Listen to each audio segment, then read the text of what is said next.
ஆண்டவராகிய இயேசு கிறிஸ்துவின் நாமத்திற்கு மகிமை உண்டாவதாக. இந்த நல்ல நாளிலே உங்கள் யாவரையும் நான் வாழ்த்துகிறேன். இந்த நாளின் தியானத்திற்கு என்று தெரிந்து கொள்ளப்பட்ட வேத பகுதி 1 பேதுரு 3:9 1 Peter chapter 3 verse 9. தீமைக்கு தீமையையும் உதாசனத்துக்கு உதாசனத்தையும் சரி கட்டாமல் அதற்கு பதிலாக நீங்கள் ஆசீர்வாதத்தை சுதந்தரித்து கொள்ளும்படி அழைக்கப்பட்டவர்கள் என்று அறிந்து ஆசீர்வதியுங்கள். ஆமேன். பிரியமானவர்களே, நான் வாசிக்க கேட்டதான இந்த வார்த்தைகள் அப்போஸ்தலனாகிய பேதுரு என்ன சொல்லுகிறார் என்றால், நாம் ஆசீர்வாதத்தை சுதந்தரித்து கொள்ளும்படி அழைக்கப்பட்டவர்கள். நம்ம ஆண்டவர் நம்மளை அழைத்திரு, we are called ones. எதுக்காக தேவன் நம்மளை அழைத்திருக்கிறார்னா, டு இன்ஹெரிட் த பிளெஸிங்ஸ். ஆண்டவர் நம்மை ஆசீர்வாதங்களை சுதந்தரித்து கொள்ளும்படி தேவன் நம்மை அழைத்திருக்கிறார்.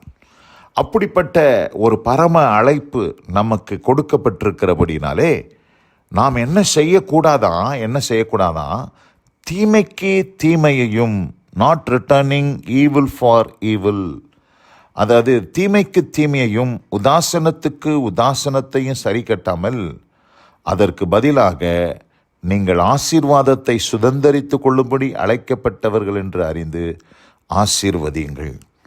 நம்மளை ஆண்டவர் பாருங்க, ஆசீர்வாதத்தை சுதந்தரித்து கொள்ளும்படி தேவன் நம்மை அழைத்திருக்கிறார்.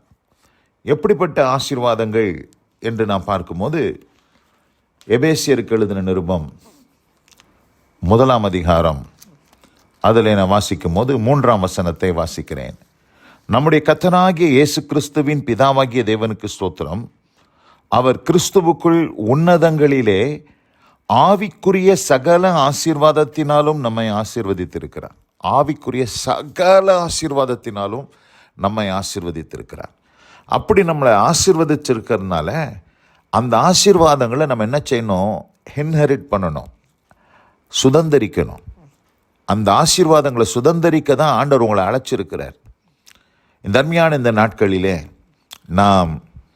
நமக்கு முன்பாக அநேக வருஷங்கள் கடந்து போய் கொண்டு இருக்கிறது. அநேக நாட்கள் கடந்து போகுது, மாதங்கள் கடந்து போகுது. நாம் எதற்காக அழைக்கப்பட்டோம் என்பதே இன்றைக்கு அநேகருக்கு புரியவில்லை. ஆண்டவர் நம்மை ஆசீர்வாதங்களை சுதந்தரித்து கொள்ளும்படி தேவன் நம்மை அழைத்திருக்கிறார் என்பதை நாம் புரிந்து கொள்ள வேண்டும். எப்படிப்பட்ட ஆசீர்வாதங்கள்? கிறிஸ்து இயேசுவுக்குள் உன்னதங்களில் உள்ள ஆவிக்குரிய ஆசீர்வாதங்கள் என்று பார்க்கிறோம். Spiritual blessings. அதாவது இன்றைக்கி நம்ம தேடுறது எல்லாமே பார்த்திங்கன்னா உலக பிரகாரமாக இந்த பூமிக்கு அடுத்த ஆசீர்வாதங்களை, வேர்ல்ட்லி பிளெஸ்ஸிங்ஸை தான் தேடுறாங்க. ஆனால் புரிஞ்சு கொள்ள வேண்டிய மிக முக்கியமான சத்தியம் என்னவென்று சொன்னால், நம்ம ஆவிக்குரிய ஸ்பிரிச்சுவல் பிளெஸ்ஸிங்ஸை தேடினோம்னா இந்த பூமிக்குரிய பிளெஸ்ஸிங்ஸ் தானாக பின்னாடி அது ஃபாலோ பண்ணும், தன்னால் வந்துடும். இது நிறைய பேருக்கு தெரியல. இது நிறைய பேருக்கு தெரியாமல் வெறும் பூமிக்குரிய ஆசீர்வாதங்களே தேடிக்கிட்டு இருக்கிறாங்க. ஆதலால் பிரியமானவர்களே, நீங்களும் நானும் சாதாரணமான ஆட்கள் அல்ல, ஆசீர்வதிக்கப்பட்டவர்கள், ஆசீர்வாதத்தை சுதந்தரித்து கொள்ளும்படி அழைக்கப்பட்டவர்கள். ஆதலால் இன்றைக்கு நாம் செய்ய வேண்டிய காரியம் என்னவென்றால், தீமைக்கு தீமையையும் உதாசனத்துக்கு உதாசனத்தையும் சரி கட்டாமல் என்று பார்க்கிறோம். நம்ம யார் நமக்கு தீமை செய்தாலும், யார் நம்மை உதாசீனமாக பேசினாலும் நாம் அதற்கு பதில் செய்யாமல் நாம் செய்ய வேண்டிய காரியம் என்னவென்று சொன்னால், அவர்களை ஆசீர்வதிக்கும்படி சொல்கிறார். பிளஸ் தம். ஏன்னா நம்ம எதுக்காக அழைக்கப்பட்டிருக்கோன்னா, டு இன்ஹெரிட் பிளெஸிங்ஸ். ஆசீர்வாதத்தை சுதந்தரித்து கொள்ளும்படி தேவன் நம்மை அழைத்திருக்கிறார்.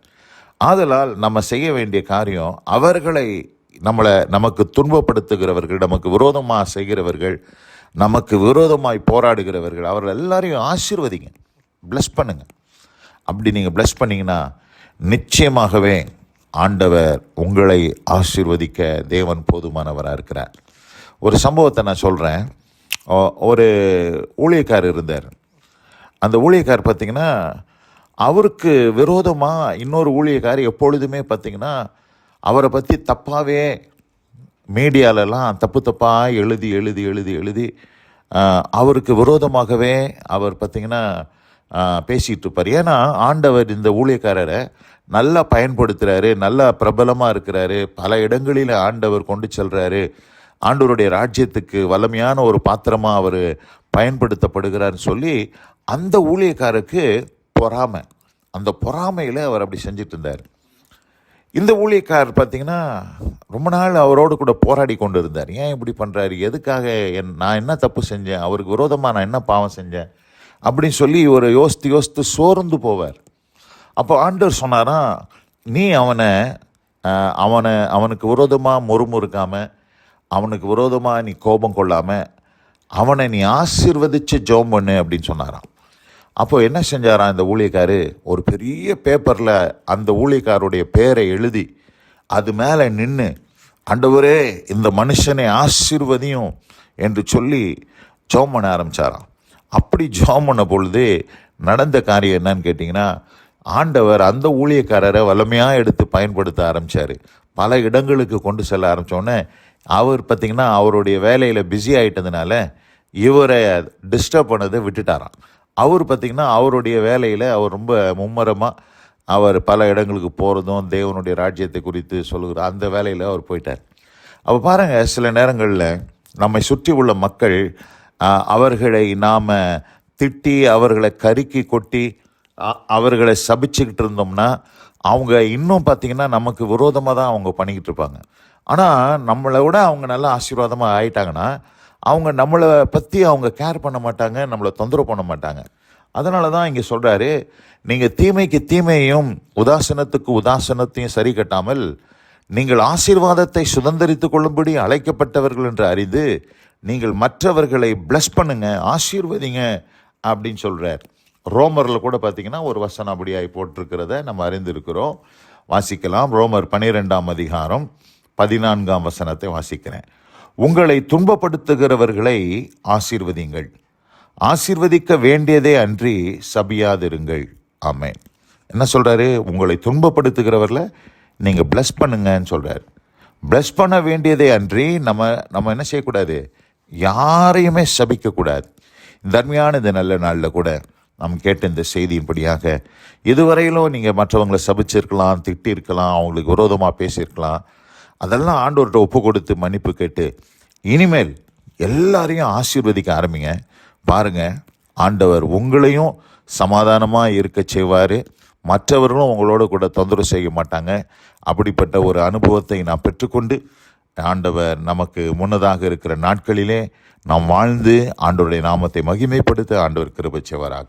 வசனம் கேட்ட பிள்ளைகள் ஒவ்வொருவரையும் தேவன் ஆசீர்வதிப்பாராக. God bless you all. Amen, அமேன்.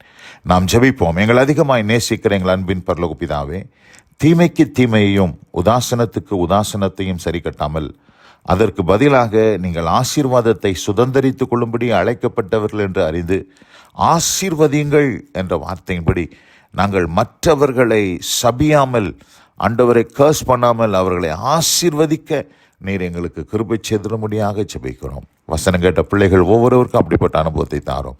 இயேசு கிறிஸ்துவின் வல்ல நாமத்தில் பிதாவே. ஆமென், ஆமென்.